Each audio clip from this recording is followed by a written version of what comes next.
This is a Lagonda Tourer, obviously, 1924. A very nice car that I bought of a gentleman who had a bit of an accident and could not drive it anymore. He actually didn't have it for all that long, but the owner that he bought it off, the gentleman that he bought it off, supposedly had it for about 20 years, and over the years sort of restored the car and repainted it and did the engine and all sorts of bits and pieces. And I'm not quite sure, because I'm not an expert on these vintage Lagondas, that it's got a 4-cylinder engine, with about 1500 cc, and it goes very, very well, as we will see in a few minutes. But what I'm not sure about is if it's got 4-wheel brakes, which as such of course is a very good thing, but I'm not sure if the front axle is actually exactly the right one. I think I could get a front axle without brakes for one of them, but anyway, it's nicer with the brakes for a 1924 car.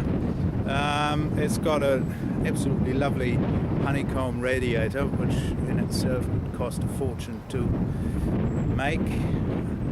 It's got Lagonda on there, it's got the Lagonda Club thing on there, it's got the Royal Automobile Club Associate with a number of on there, and it's got the vintage International New Zealand Vintage Car International Club Rally of 1980, in which it must have participated. The car is actually, it starts like a dream and it runs like a dream too. Quite amazingly peppy for what it is. Got nice things like the horn here, and it's got a rear mirror that does not look out of place either. It's got a tonneau cover for the back here, and under that tonneau cover is actually another tonneau cover that goes over the front. Sorry, there's a bit of some rags. It's the upholstery is very nice too. That really old-fashioned, really tough leatherette, I would call that. Not leather, of course, but yeah. Well, anyway, here we are. It's got the Lagonda hubcaps, spare wheel, and it's got that nice number plate light. Yes, and as I said, it motors along very well, as we will see in just one second. We'll have a look in the engine bay. Petrol tank, and we have a petrol gauge here. It says Lagonda, and then it says full, and it says 10 litres. So this is all you need, I suppose. Magneto, little oil thing. Right.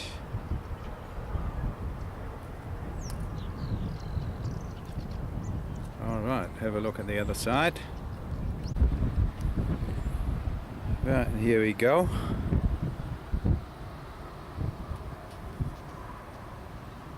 Wiring is all nice and tidy.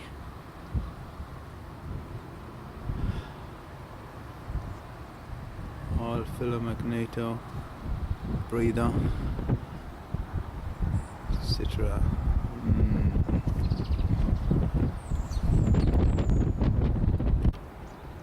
It's got the nice little park lights or side lights, air conditioning.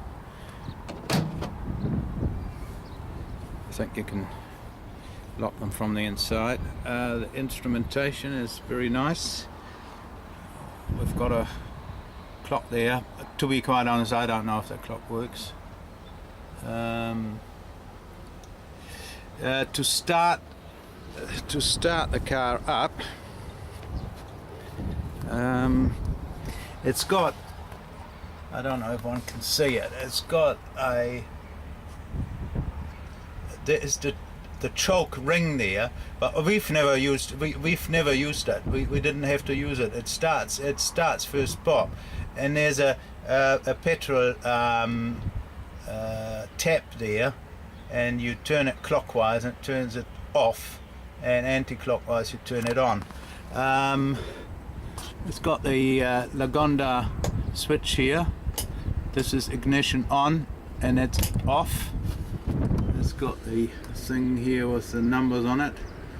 Lagonda Limited Stains, car number 7399, engine 8996.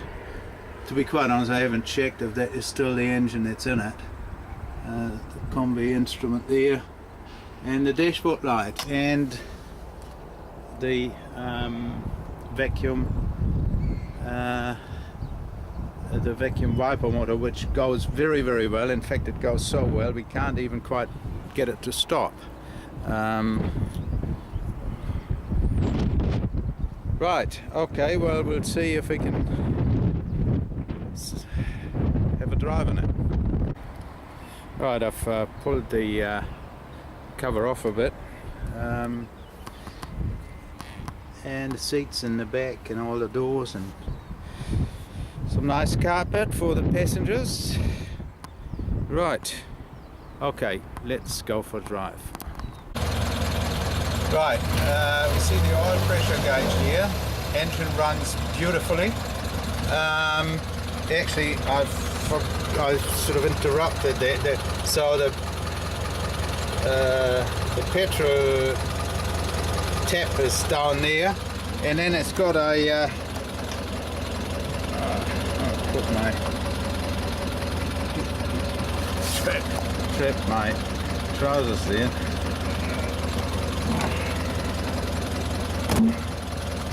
Sorry, I'm in my work attire here because we are going to load this container in a moment. The under here is the starter switch, which is operated by foot.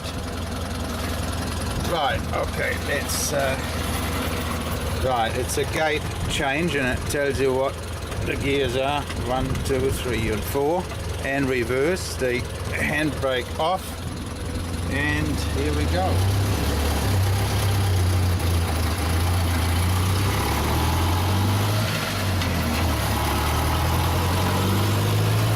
Speedo works.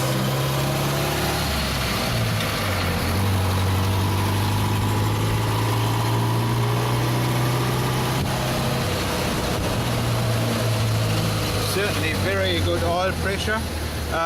The amp meter for some reason does not work.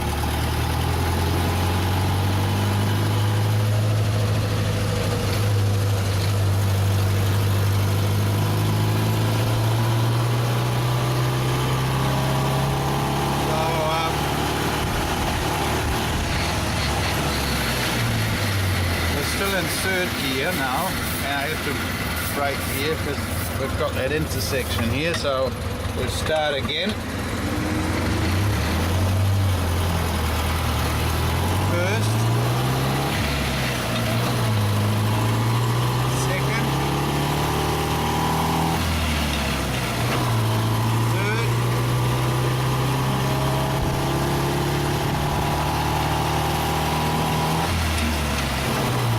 and fourth. And I don't know how accurate that speedo is, of course. It says something like 35 miles, but I would just at a guess, I'd say we're a bit faster than that. But anyway, it does motor along very, very nicely.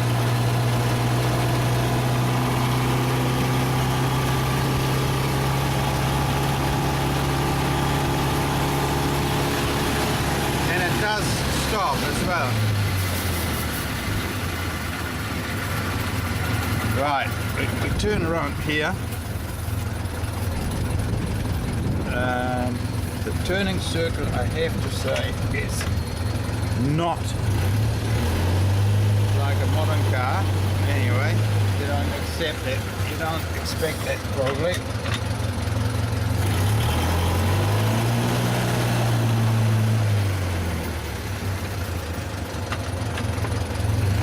And here we go. And I do this all one-handedly, as one can appreciate.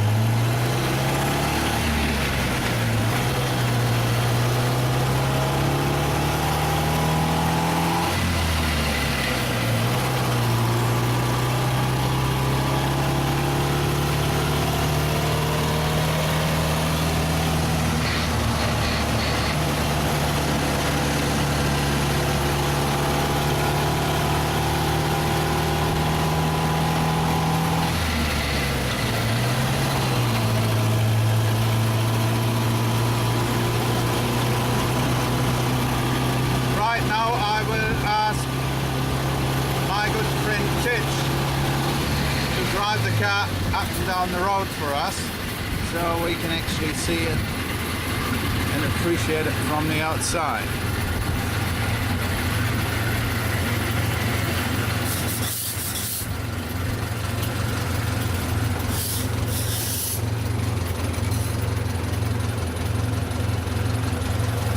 Right, here we go.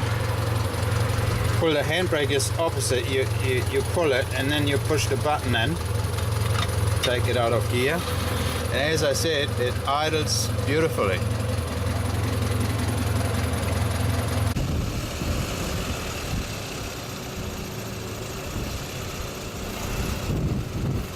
Right.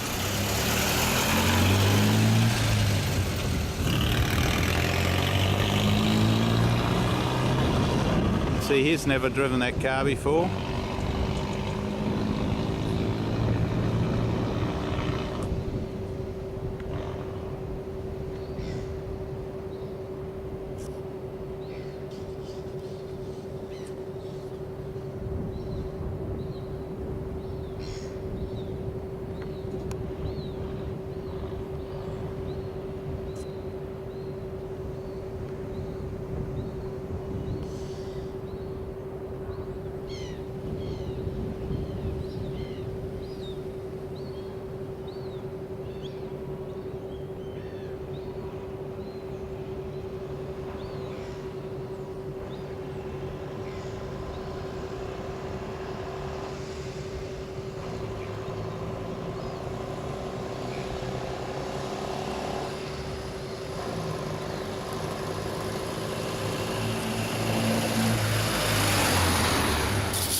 Right, so here we go. 1924 Lagonda Tourer in very nice condition.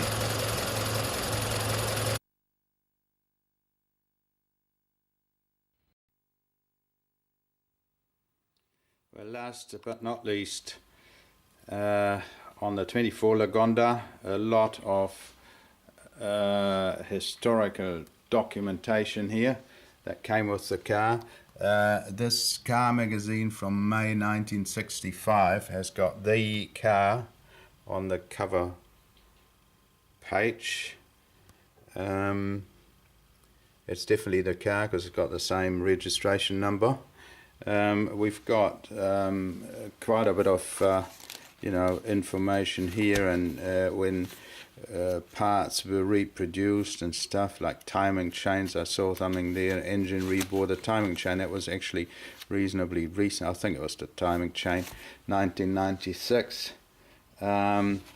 We've got hints on the management of a 24 horsepower Lagonda. Something must be in that magazine as well. I haven't looked through it, to be honest. An old advertisement for one. That's actually even older. It's from June 14. So it must be, but it's an original. And photocopies and bits and pieces and old testing station things going back to before. That's 1960, but there's even earlier ones there.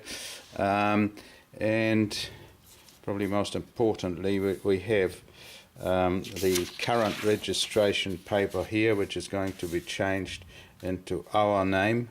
But then we have some historical stuff here as well. This one's from 1960, and in New Zealand you don't get new registration papers only when the car's been laid up for a while and stuff, because otherwise the owners following that will go onto the back, like in this instance here. And this is this here, Mr. Chas Robinson Vaughan or something.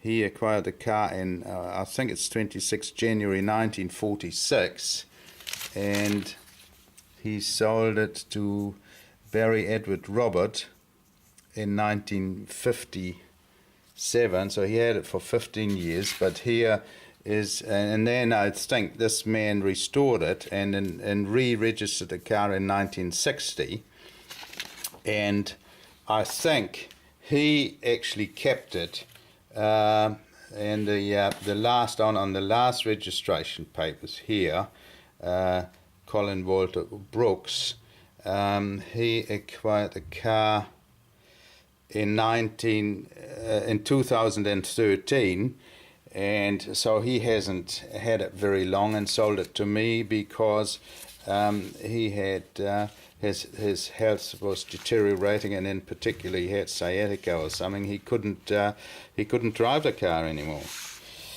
Some really old letters here, and yeah, a lot of other bits and pieces for the car, so it's very well documented. Right, okay, here we go. Last shot. That's the car in 1965.